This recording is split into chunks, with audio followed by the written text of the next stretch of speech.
ఎన్నికల హామీలు manifesto అమలే heroism, కడపలో మహానాడు నిర్వహించడం హీరోయిజం కాదు అని ఆయన నిన్న ఉపన్యాసం చెప్పారు. మీరేమంటారు లక్ష్మీభారతి గారు?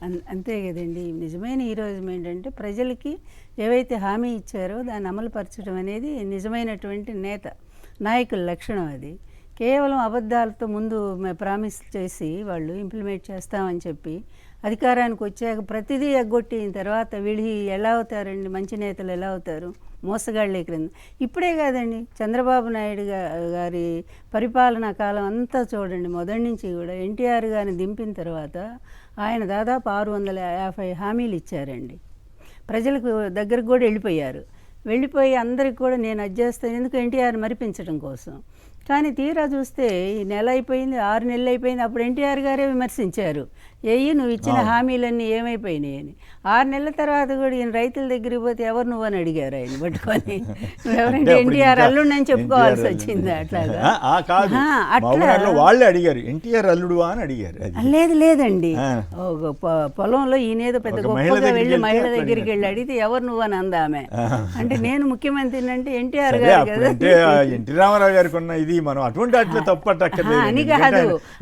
ఆయన దాన్ని దృష్టిలో ఉంచుకుని అన్ని ఎప్పుడు ప్రజల్లోకి వెళ్ళటం, తనకంటూ ఒక ఎస్టాబ్లిష్ చేసుకున్నాడు. అంతవరకు అతను సక్సెస్ అయినట్లే కదా.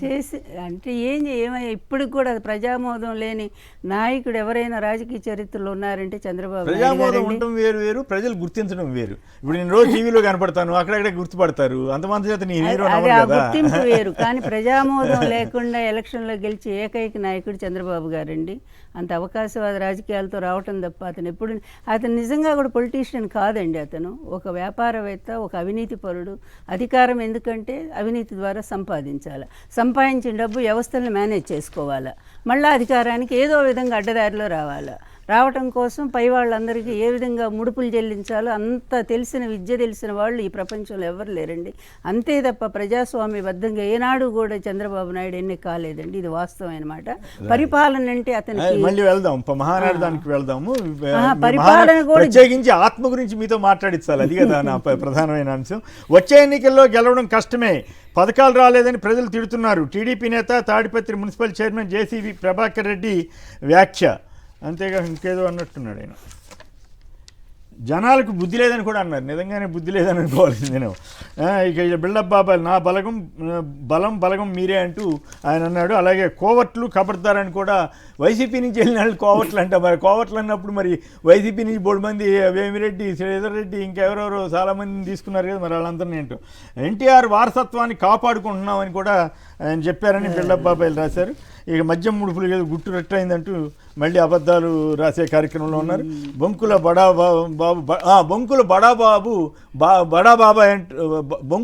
బడా అంటూ నిన్న తెలంగాణ తలసరి ఆదాయం మీద చంద్రబాబు చేసిన వ్యాఖ్యల్ని ఖండిస్తూ నమస్తే తెలంగాణ పత్రిక పెద్ద వార్త రాసింది, నువ్వేం చేసింది మాకు ఇక్కడ అని.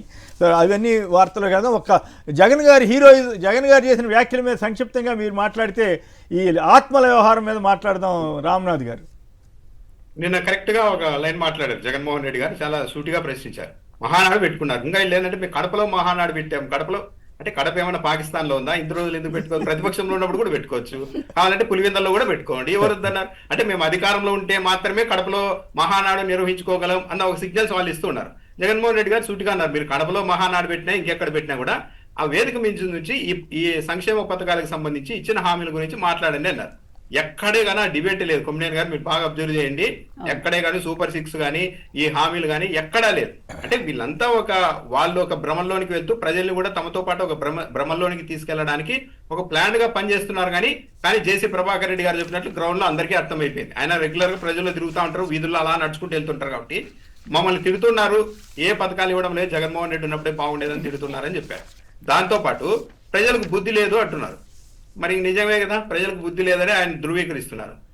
పెన్నా నది అంటే 43 కిలోమీటర్ల మేర ఇసుకని దోచేస్తున్నారని చెప్పారు ఆయన.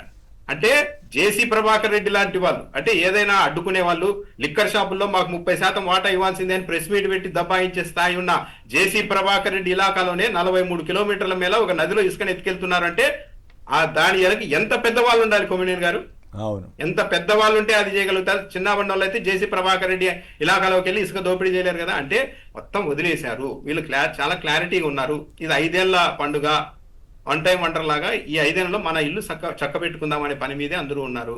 అందరికీ అర్థమైపోయింది. వాళ్ళైతే ఈ స్కీమ్స్ గురించి కానీ హామీల గురించి నిన్న మాట్లాడే పైగా పరిస్థితుల్లో కూడా ఉన్నారు. ఒక దళిత మహిళ ఏదో ఆత్మహత్యాత్నం కూడా చేసి ఉందంట కదా లోకల్ ఎమ్మెల్యే మీద గొడవతోటి తెలుగుదేశం ఆవిడ. ఆమె అక్కడ కడపలో ఎప్పుడు టీడీపీకి అధ్యక్షురాలకు పనిచేశారంట, మమ్మల్ని పట్టించుకోవడం లేదు అని. ఇప్పుడు ఎవరిని పట్టించుకోవడం లేదు, ఎవరి అవకాశాలు వాళ్ళు ఉపయోగించుకుంటూ వెళ్తున్నారు తెలుగుదేశం పార్టీలో. ఇప్పుడు కడపలో మహానాడు కంటే కడపలో ప్రతి ఇంటికి వెళ్ళి మేము చేసిన చాలా గొప్ప అదే కదా, ఈ చేశాము. ఛాలెంజ్ చేసింది అదే కదా, అదే ప్రతి కదా ఇంటికి చెప్పారు. వెళ్ళి ప్రతి ఇంటికి వెళ్ళి చెప్పుంటే బాగుంటుంది, మేము అంత గొప్ప చేసాం ఇంత గొప్ప చేసాం అర్థమైపోయింది ఇది.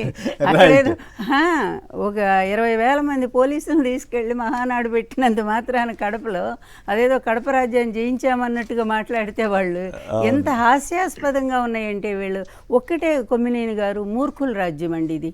అసలు ఏమాత్రం అవగాహన లేనటువంటి రాజకీయం అంటే అసలు కొంచెం ఓనమాలు కూడా తెలియని వాడు చంద్రబాబు నాయుడు. అంతకంటే గనుడు అతని కొడుకు. అదేవిధంగా జర్నలిజాన్ని తప్పుదారిని పట్టించిన వాడు రామోజీ. జర్నలిజాన్ని పూర్తిగా తొక్కి సమాజ్ చేస్తున్నటువంటి వాడు కిరణ్. అందువల్ల ఈ వారసత్వాలు ఎలా ఉన్నాయంటే చాలా భయంకరంగా ప్రజలందరికీ అర్థమైపోతూ ఉందండి. ఇటువంటి వారసులు వస్తే రాష్ట్రం ఏమవుతుందో, ప్రజల గతి ఏమవుతుందో అనేది ప్రతి ఒక్కరికి అర్థమవుతూ ఉంది. వీళ్ళు చేసే పిచ్చి పనులు కూడా అట్లాగే కనిపిస్తూనే ఉన్నాయండి బాగానే.